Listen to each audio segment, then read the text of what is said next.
السلام علیکم ورحمۃ اللہ۔ آج میں آپ کے سامنے حضرت عمر فاروق کے دور خلافت کا ایک بہت خوبصورت واقعہ پیش کروں گی کہ حضرت عمر کے دور میں کس طرح ایک نوجوان نے ایک بزرگ انسان کو قتل کر دیا اپنے اونٹ کے قتل کے بدلے میں، اور پھر کس طرح حضرت عمر فاروق نے اس کا فیصلہ کیا۔ یہ قصہ اس زمانے کا ہے کہ جب حضرت عمر مسلمانوں کے خلیفہ تھے۔ ایک دن کا ذکر ہے کہ ایک عرب نوجوان اونٹ پر سوار ریگستان میں سفر کر رہا تھا۔ نوجوان کے کپڑوں پر گرد اور ریت پڑی ہوئی تھی اور اس کے چہرے سے معلوم ہوتا تھا کہ وہ سفر کرتے کرتے بہت تھک چکا ہے۔ یہ دوپہر کا وقت تھا اور دھوپ بہت تیز تھی۔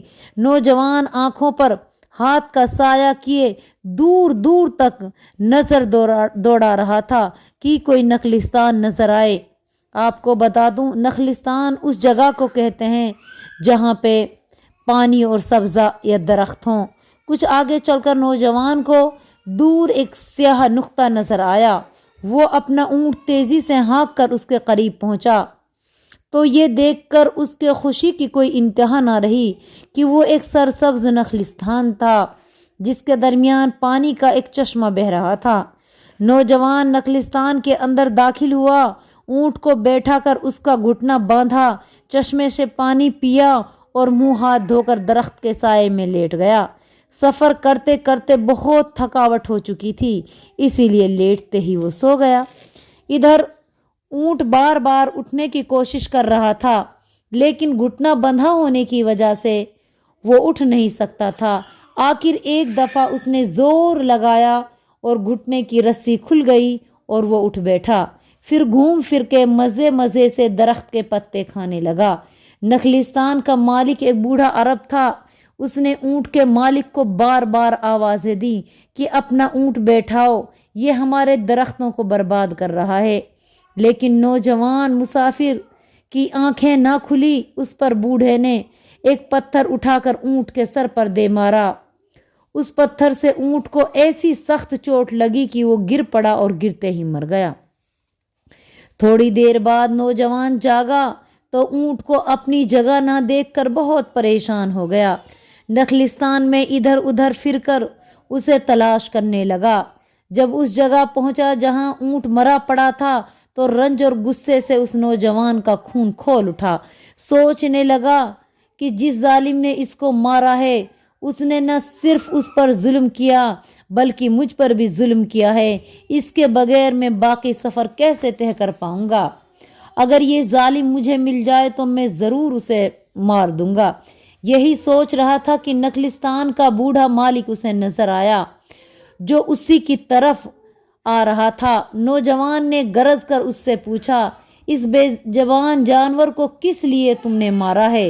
بوڑھے نے کہا، بھائی میں نے اس کو درخت برباد کرنے سے روکنے کے لیے پتھر مارا تھا، اتفاق سے اس کو ایسی جگہ لگ گیا کہ یہ مر گیا۔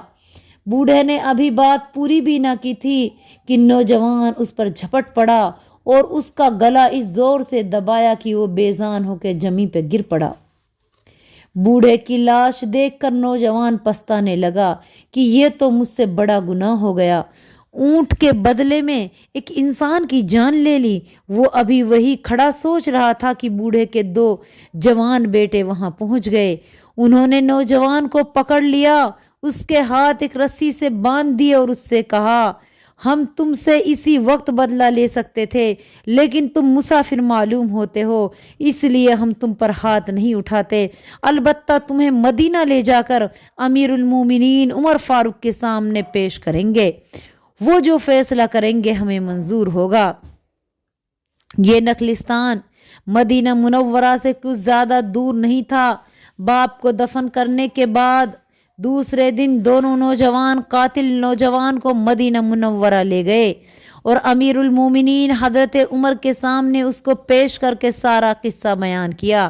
حضرت عمر نے نوجوان سے فرمایا، کہو تم کیا کہتے ہو؟ نوجوان نے عرض کیا، یا امیر المومنین، میں ریگستان میں سفر کرتے کرتے بہت تھک گیا تھا۔ راستے میں ان نوجوانوں کا نخلستان دیکھا تو کچھ دیر سستانے کے لیے وہاں رک گیا۔ جب میں سو رہا تھا ان نوجوانوں کے والد نے میرے اونٹ کو پتھر مار کر ہلاک کر ڈالا۔ جب میں جاگا اور اپنے اونٹ کو مرا پایا تو مجھ کو سخت غصہ آیا۔ ان کے والد سے پوچھا کہ میرے اونٹ کو کس نے مارا؟ تو اس نے کہا کہ میں نے اس پر پتھر پھینکا تھا تاکہ یہ درختوں کو نہ اجاڑے۔ یہ پتھر اس کو ایسی جگہ لگ گیا کہ وہ مر گیا۔ اس پر میں نے غصے کی حالت میں بوڑھے کا گلا اس زور سے دبایا کہ اس کی جان نکل گئی۔ امیر المومنین، مطلب یہ ہے کہ تم نے اپنے اونٹ کے بدلے میں نوجوان کے باپ کو قتل کر دیا۔ نوجوان: اے امیر المومنین، یہ گناہ واقعی مجھ سے ہوا ہے اور میں اس پہ شرمندہ بھی ہوں۔ حضرت عمر فاروق: شریعت میں خون کا بدلہ خون ہے اور قتل کے بدلے میں تمہیں قتل کیا جائے گا۔ ہاں، اگر تمہارے ہاتھ سے مارے جانے والے بوڑھے کے یہ دونوں بیٹے تمہیں معاف کر دیں یا اس خون کے بدلے میں 100 اونٹ لے کے راضی ہو جائیں تو تمہیں چھوڑا جا سکتا ہے۔ یہ فرما کر حضرت عمر نے ان دونوں نوجوانوں کی طرف دیکھا، لیکن وہ خاموش کھڑے رہے۔ اس کا مطلب یہ تھا کہ وہ نہ اپنے باپ کے خون کے بدلے میں 100 اونٹ لینے کے لیے راضی ہیں اور نہ نوجوان کو معاف کرنے کے لیے تیار ہیں۔ اب حضرت عمر رضی اللہ تعالی عنہ نے فرمایا، مقتول کے ورثہ خون کا بدلہ خون چاہتے ہیں، اس لیے اب ایک ہی صورت ہے کہ تمہیں خون کے بدلے قتل کر دیا جائے۔ تمہاری کوئی آخری خواہش ہو تو وہ بیان کر دو۔ نوجوان: اے امیر المومنین، ایک مسلمان کو قتل کر کے میں نے جو گناہ کیا ہے، میں اس کے بدلے میں نہایت خوشی سے اپنی جان دینے کو تیار ہوں۔ مجھے امید ہے کہ اس طرح اللہ تعالیٰ میرا گناہ معاف فرما دے گا اور میرے مر جانے کے بعد مجھے اس کی سزا نہیں دے گا۔ میری آخری خواہش یہ ہے کہ مجھے آج نہیں بلکہ 3 دن کے بعد قتل کیا جائے۔ امیر المومنین، یہ مہلت میں اس لیے مانگ رہا ہوں کہ میرا ایک چھوٹا نابالغ بھائی ہے۔ میرے والد نے اپنے وفات سے پہلے کچھ سونا میرے سپرد کیا تھا اور وصیت کی تھی کہ جب تمہارا چھوٹا بھائی جوان ہو جائے تو یہ سونا اس کو دے دینا۔ میں نے اس سونے کو ایک جگہ زمین میں دبایا ہوا ہے، اس جگہ کا میرے سوائے کسی کو علم نہیں۔ میں چاہتا ہوں کہ اپنے وطن جا کر یہ سونا زمین سے نکال کر اپنے چھوٹے بھائی کو دے دوں، اس طرح یہ ضائع ہونے سے بچ جائے گا اور میرے والد کی وصیت بھی پوری ہو جائے گی۔ شاید اللہ تعالیٰ کو میرا یہ کام پسند آئے اور وہ مجھے بخش دے۔ مجھے وطن جانے اور واپس آنے میں 3 دن لگ جائیں گے۔ میں وعدہ کرتا ہوں کہ چوتھے دن دوپہر سے پہلے اپنی سزا بھگتنے کے لیے آپ کے پاس پہنچ جاؤں گا۔ جس وقت حضرت عمر کے سامنے یہ مقدمہ پیش ہوا، ان کے پاس بہت سے مسلمان جمع تھے اور وہ ساری باتیں سن رہے تھے۔ حضرت عمر نے نوجوان کی بات سن کر فرمایا، تم جو کچھ کہہ رہے ہو میں اس میں شک نہیں کرتا، تمہیں 3 دن کی مہلت دینے کے لیے بھی تیار ہوں، لیکن اس کے لیے ضروری ہے کہ یہاں کوئی مسلمان یہ ذمہ لے لے کہ تم 3 دن کے بعد ضرور یہاں واپس آ جاؤ گے، اور اگر تم نے ایسا نہ کیا تو تمہاری جگہ اس کو قتل کر دیا جائے گا۔ نوجوان نے وہاں پر موجود تمام مسلمانوں پر اپنی نظر ڈالی، لیکن اسے کوئی بھی ایسا آدمی دکھائی نہ دیا جو اسے جانتا ہو۔ اب وہ کچھ مایوس سا ہو گیا۔ یکایک مجمع میں سے ایک صاحب کھڑے ہوئے اور عرض کیا، اس نوجوان کی ضمانت میں دیتا ہوں، اگر یہ 3 دن کے بعد واپس نہ آیا تو مجھے قتل کر دیا جائے۔ سارے لوگ حیران ہو کر ان صاحب کی طرف دیکھنے لگے۔ یہ رسول پاک صلی اللہ علیہ وسلم کے بہت پیارے ساتھی حضرت ابو ذر غفاری تھے۔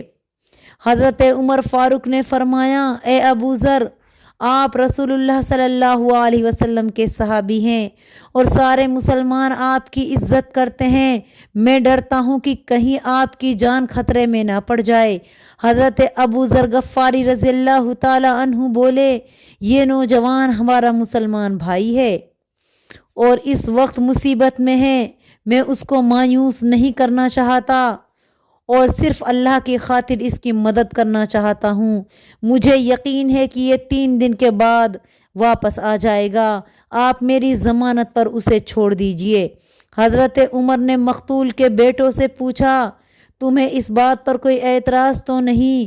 انہوں نے کہا نہیں۔ اس پر حضرت عمر نے حضرت ابو ذر غفاری کی ضمانت پر نوجوان کو رہا کر دیا۔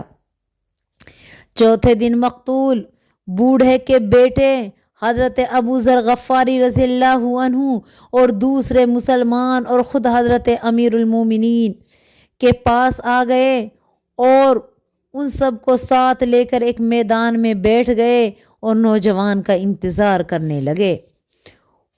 وقت تیزی سے گزرتا جاتا تھا اور انتظار کی گھڑیاں لمبی ہوتی جا رہی تھی، لیکن نوجوان کا کہیں نام و نشان نہ تھا۔ جب دوپہر کا وقت بھی گزر گیا اور سائے ڈھلنے لگے تو مسلمان سخت پریشان ہوئے۔ انہیں حضرت ابو ذر غفاری کی جان کا خطرہ پیدا ہو گیا۔ ادھر حضرت ابو ذر بالکل اطمینان سے تھے اور فرما رہے تھے، اگر یہ نوجوان واپس نہیں آتا تو میں اس کے بدلے میں خوشی سے اپنی جان دینے کو تیار ہوں۔ جب لوگوں کی پریشانی انتہا کو پہنچ گئی تو یکایک انہیں دور سے گرد اڑتی نظر آئی۔ تھوڑی دیر کے بعد انہیں وہ نوجوان گھوڑے پر سوار اپنی طرف آتا نظر آیا۔ جلدی ہی وہ اپنے گھوڑے کو سر پر دوڑاتا مسلمانوں کے پاس پہنچ گیا۔ اس وقت نوجوان پسینے میں شرابور تھا اور بری طرح ہانپ رہا تھا۔ اس نے گھوڑے سے اترتے ہی اس کی باگ ایک شخص کے ہاتھ پکڑا دی اور خود حضرت عمر فاروق کی خدمت میں حاضر ہو کر عرض کیا، اے امیر المومنین، راستے میں میرے گھوڑے کی زین ٹوٹ گئی، اس لیے مجھے یہاں پہنچنے میں دیر ہو گئی، اس لیے میں معافی چاہتا ہوں۔ اب میں حاضر ہوں، آپ شریعت کا حکم پورا کیجیے۔ عین اسی وقت مقتول کے بوڑھے مقتول کے دونوں بیٹے آگے بڑھے اور عرض کیا، اے امیر المومنین، ہم اپنے باپ کا خون معاف کرتے ہیں، جو ہونا تھا ہو چکا، اللہ کی یہی مرضی تھی۔ اب ہم نہیں چاہتے کہ اپنے وعدے کو سچا کر دکھانے والے اس نوجوان کو بھی قتل کر دیا جائے۔ وہ ایک سچا مسلمان ہے۔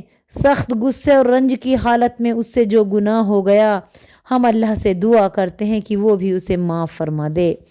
حضرت عمر کی آنکھوں میں آنسو آ گئے، لیکن یہ خوشی کے آنسو تھے۔ انہوں نے فرمایا، اللہ تم کو خوش رکھے، تم نے میرے دل کی بات کہہ دی۔ سچ بات یہی ہے کہ میرا جی بھی یہی چاہتا تھا کہ اللہ اس نوجوان کو بچا لے۔ پھر نوجوان سے مخاطب ہو کر فرمایا، جاؤ اب تم آزاد ہو۔ یہ دیکھ کر سارے مجمع نے خوشی سے اللہ اکبر کا نعرہ بلند کیا۔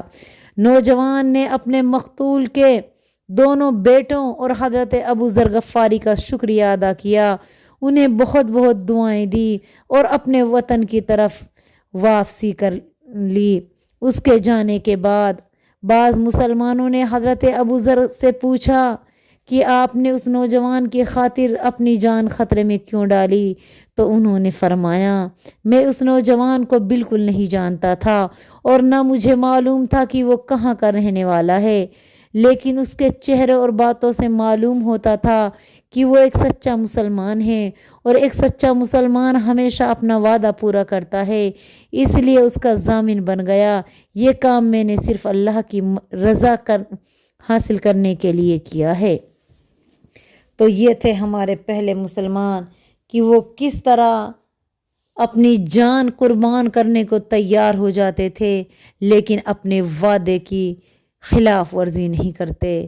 آج ہم بلا وجہ وعدے خلافی کرتے ہیں۔ اللہ پاک ہم کو بھی پکے سچے مسلمان بنائیں اور اپنے وعدوں کا پاس و لحاظ رکھنے کی توفیق عطا فرمائیں۔